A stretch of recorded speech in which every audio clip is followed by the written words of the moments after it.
Good afternoon বন্ধুরা, আজকে আমি আবারও চলে এসেছি তোমাদের সাথে নতুন আরো একটি ভিডিও নিয়ে।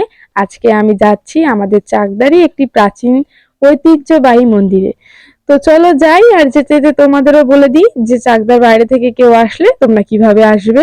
এই মন্দিরে আসতে হলে তোমাদের চাকদা স্টেশনে নেমে আপ প্ল্যাটফর্মের দিক থেকে যে কোনো টোটো বা ভ্যান ধরে মন্দিরের কথা বললেই তোমাদের নিয়ে যাবে। কথা বলতে বলতে দেখো আমরা পৌঁছেই গেলাম। এবার তো অনেকেই চিনতে পারছো, এটাই হলো সেই ঐতিহ্যবাহী জগন্নাথ দেবের মন্দির। যাই হোক, আর কথা বাড়াবো না, চলো মন্দিরটা তোমাদের ঘুরে দেখাই।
এবার আমি এই মন্দিরের একজন প্রভুর সাথে কথা বলবো। এই মন্দিরের প্রাচীন ইতিহাস তোমাদের সবাইকে শোনাবো। জগন্নাথ মন্দির কবে প্রতিষ্ঠিত হল? জগন্নাথ মন্দির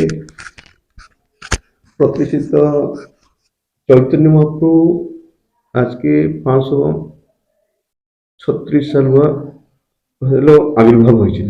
সেই চৈতন্য মহাপ্রভুর সময়, অর্থাৎ 500 বছরের আগের মন্দির। চৈতন্য মহাপ্রভু যে পার্শ্বদ ছিলেন জগদীশ পণ্ডিত, সে চৈতন্য মহাপ্রভুর একান্তিক ভক্ত ছিলেন। মায়াপুরে চৈতন্য মহাপ্রভুর যেখানে আবির্ভাব হয়েছিল তার সন্নিকটে ঘর ছিল। এক সময় একাদশী তিথিতে চৈতন্য মহাপ্রভু ওনার ক্রন্দন করছেন, খুব জোরে ক্রন্দন করছেন। ক্রন্দন সময় চৈতন্য মহাপ্রভুর একটি গুণ ছিল যে যখন ক্রন্দন করেন তখন হাততালি দিয়ে কীর্তন করে হরে কৃষ্ণ কৃষ্ণ কৃষ্ণ হরে হরে বললে ক্রন্দন বন্ধ হয়। কিন্তু সেই দিন আর বন্ধ হচ্ছে। যে জগন্নাথ মিশ্র ওনার যে পিতা জিজ্ঞাসা করলেন, বাবা কিসের জন্য কান্না করো, বলো কি তোমার লাগে, কি চাইলে ক্রন্দন বন্ধ করবে? তখন বললেন জগদীশ পণ্ডিত, হিরণ্য পণ্ডিত দুইজন তাদের ঘরে আজকে একাদশীর প্রসাদ করছে। একাদশী প্রসাদ অর্থাৎ অন্নটা এই ঠাকুরের ভোগের জন্য হয়, আর ফলমূলাতে একাদশীর প্রসাদ। একাদশীতে অন্নটা গ্রহণ করে না, সেই প্রসাদ আমার দরকার। তখন জগদীশ পণ্ডিত বললেন, অত ছোট বাচ্চা জানলো আজকে একাদশী কিরকম, আর জগদীশ পণ্ডিতের ঘর তো একটু দূর, তাদের ঘরে অনেক প্রকারের একাদশী প্রসাদ করছে কিরকম। ঠিক আছে, যে জগদীশ পণ্ডিতকে যখন বললেন, সে সব কিছু দিয়েছেন চৈতন্য মহাপ্রভুর। আর কিছুদিন পরে জগদীশ পণ্ডিত পুরী গিয়েছিলেন। জগন্নাথ পুরী যখন গিয়েছিলেন, সেখানে জগন্নাথের রূপ দেখে আকৃষ্ট হয়েছে। আপাতত 1 মাস ছিলেন সেখানে। থাকার পরে যখন প্রত্যাবর্তন করছেন, অঝোর ভাবে ক্রন্দন করছেন। তাই আমি আজকে চলে যাব। আর জগন্নাথ নাম হচ্ছে একটি ভাবগ্রাহী, সে ভাব দেখলেন জগদীশ পণ্ডিত আমার জন্য খুব ভাব, বললেন ঠিক আছে আমার বিগ্রহ তুমি নিয়ে যাবে, আমার বিগ্রহ নিয়ে যাবে। জগন্নাথ বিগ্রহ বড় কিরকম নেবেন? আবার জগন্নাথ বলছেন দেখো আমি ভারী বোধ হব না, সোলার মতন হালকা হবে, কিন্তু একটি শর্ত, তুমি আমাকে যেখানে রাখবে আমি সেখানে থাকবো আর যাব। এই সময় পুরীর গজপতি মহারাজ তাদের স্বপ্নাদেশ করছেন যে আমার নবকলেবর সময় যে বিগ্রহ সমাধিস্থ হয় সেই বিগ্রহ এই জগদীশ পণ্ডিত একজন ভক্ত আছেন ওনাকে দিন। তখন রাজা জগদীশ পণ্ডিতকে খুঁজলেন কে ভক্ত, বাঙাল থেকে কে আসছেন ভক্ত। তখন ভেট এলো, ওনাকে সেই বিগ্রহ দিলেন। এই যে বিগ্রহ দর্শন করছেন, এই বিগ্রহ যে দর্শন করছেন সেখানে এই বিগ্রহ জগদীশ পণ্ডিত নিয়ে আসলেন একটা লাঠির সাহায্যে নিয়ে আসলেন। তার সঙ্গে রাজা কিছু ব্রাহ্মণ দিলেন, ব্রাহ্মণ সহযোগ জন্য দিলেন। সেই ব্রাহ্মণ সঙ্গে পূজার জিনিস সবকিছু দিলেন, একটা লাঠি দিয়ে ঝুলাই নিয়ে এসছে, কাঁধে ঝুলাই ঝুলিয়ে নিয়ে এসছে। একটি গ্রাম করে আরেকটি গ্রাম, জগন্নাথ পুরীর জগন্নাথ আসছেন, গ্রামবাসী খুব আনন্দিত হয়ে কীর্তন সহকারে সেবা সহকারে অন্য একটি গ্রামে পৌঁছাই দেন। সকালবেলা সন্ধ্যার সময় পৌঁছলেন একটি গ্রামে, সেখানে কীর্তন হলো, ভোগরাগ হলো, প্রসাদ পেলেন, বিশ্রাম নিলেন, সকালবেলা উঠলেন আবার ভোগরাগ দিয়ে প্রসাদ পেয়ে আবার চললেন। এই আস্তে আস্তে আস্তে আস্তে এখানে এসে পৌঁছলেন। এই জায়গার নাম ছিল আগে প্রদ্যুম্ন নগর। কৃষ্ণের নাতি প্রদ্যুম্ন এই নগর বসাইছিলেন। আগে এই ছিল এখানকার, যখন ট্রেন লাইন হয়নি, জলপথ রাস্তায় এ শহর ছিল, যশোরা শহর ছিল, নদী তো এই নিকটে গঙ্গা। তারপরে নাম ছিল আগে তখন প্রদ্যুম্ন নগর, প্রদ্যুম্ন নগর পরে নাম হলো চক্রদহ। চক্রদহ কেন নাম হলো? যে ভগীরথ যখন গঙ্গাকে নিয়ে এসছেন, আগে আগে ভগীরথ চলছেন রথে, আর সেই রথের চক্রা এই স্থানে কি হয়েছিল, মাটিতে দবি গিয়েছিল, তার জন্য নাম হয়েছিল চক্রদহ। পরে অপভ্রংশ হয়ে চাকদহ হয়েছে। এখানে কি এটা হয়েছে? হ্যাঁ এই স্থান, হ্যাঁ এই সেই স্থান আর কি মনে রাখি। চাকদাতে একটা বড় এরিয়া, এটা হচ্ছে যশোরা গ্রাম, চাকদার মধ্যে যশোরা গ্রাম। তখন এই স্থানে জগন্নাথ দেখছে বৃক্ষ লতা, সামনে গঙ্গা প্রবাহিত, জগন্নাথের স্মরণ হয়েছে সেই বৃন্দাবন, আর যমুনা ভ্রম হয়েছে বৃক্ষলতা দেখে বৃন্দাবনের স্মরণ হয়েছে জগন্নাথ। তখন বলে এ তো বৃন্দাবন, এই স্থান ছেড়ে আর যাওয়া যাবে না। তখন একটি লীলা করছেন, জগদীশ পণ্ডিতের কাঁধে ছিলেন জগন্নাথ, কোন ব্রাহ্মণকে দিলেন, তুমি ধরো আমি গঙ্গায় স্নান করে অবগাহন করে স্নান করছেন, তর্পণ করছেন, সন্ধ্যায়ন করে অপরাহ্ন সময়।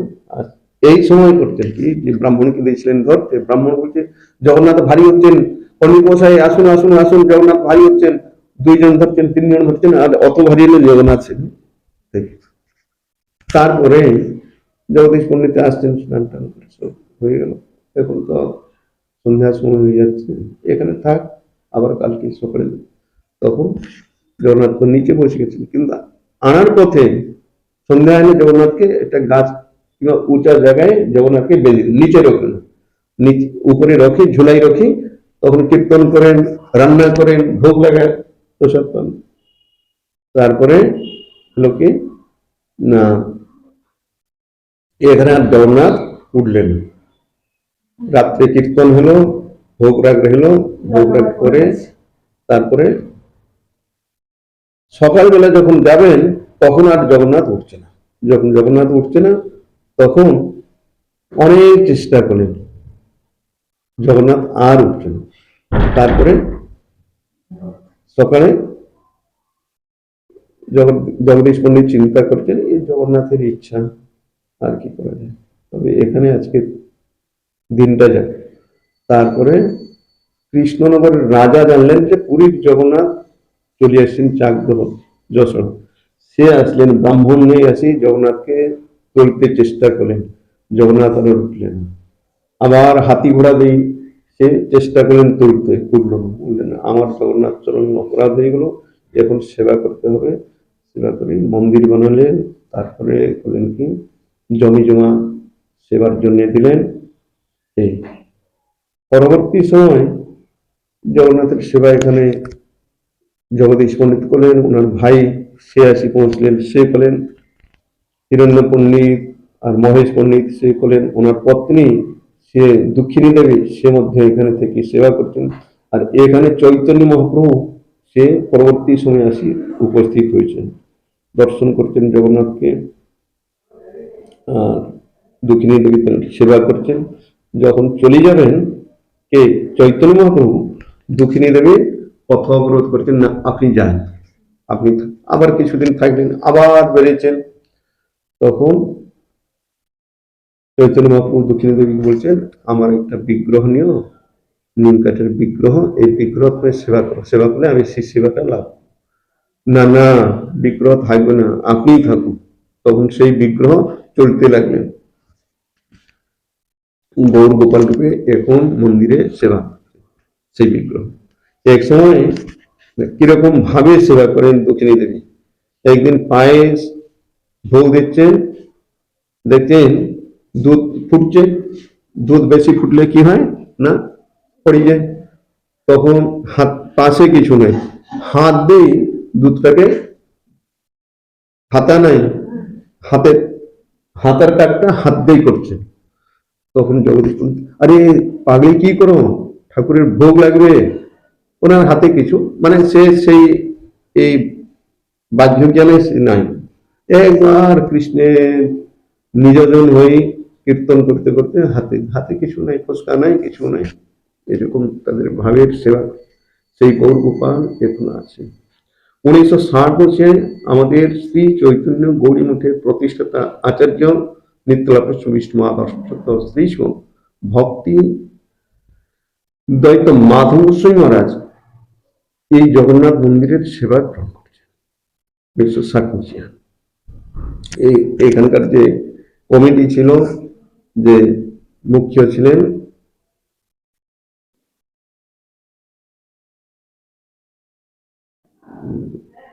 নতুন মুখোপাধ্যায় ছিলেন, শিবশঙ্কর মুখোপাধ্যায় ছিলেন, আবার সেই সময় ছিলেন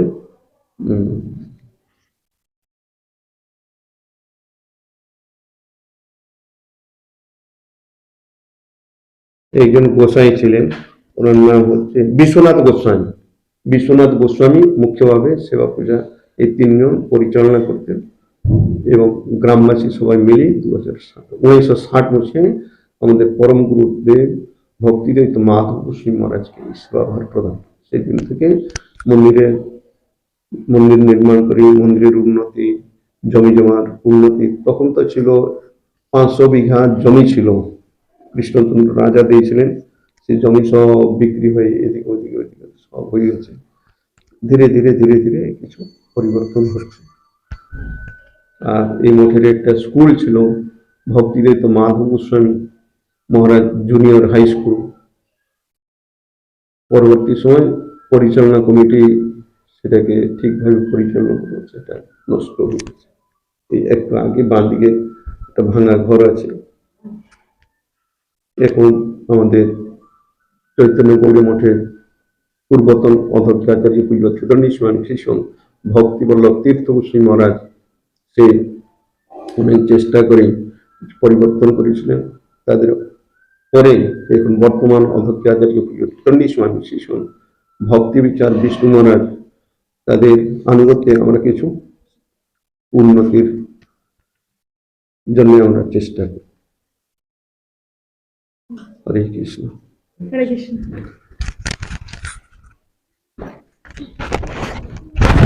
তোমরা সবই শুনলে, আশা করি তোমাদের ভালোই লেগেছে এই মন্দিরের কথা জানতে পেরে। এবার চলো আরো একটি জায়গায় তোমাদের দেখাই, এই সেই জায়গাটা।